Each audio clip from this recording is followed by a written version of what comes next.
السلام عليكم. فريق التنين من قناة التنين يرحب بكم ويقدم لكم كل ما هو جديد في عالم القنوات والترددات والأخبار الصناعية والأخبار.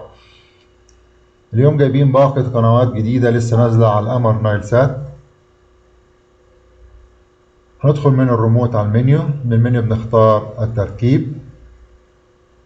من التركيب ندخل على قائمة الترددات لإضافة باقة القنوات الجديدة اللي لسه نازلة على القمر نايل سات. عن طريق زرار الإضافة هنعمل إضافة لباقة القنوات الجديدة.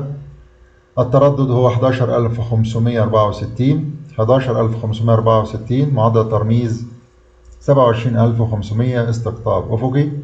مبروك عليكم عودة باقة القنوات الجديدة. باقة قنوات مولدي، قنوات نازلة باسم مولدي أفلام ومولدي دراما.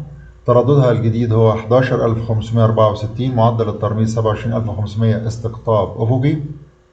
مشاهدة ممتعة لقنوات مولدي أفلام ومولدي دراما. أي حد محتاج تردد قنوات جديدة يراسل القناة، نبعت له أحدث تردد للقناة. أي حد عنده مشكلة في الريسيفر يراسل القناة وإحنا بنحل له مشكلة الريسيفر. أي حد عنده ريسيفر محتاج تحديث يراسل القناة، نبعت له أحدث سوفت وير للريسيفر. انتظر مفاجآت قناة التنين في الأيام القادمة. وشكرا لمحبي ومتابعي قناة التنين، برجاء تشير الفيديو لانتشار قناتكم قناة التنين.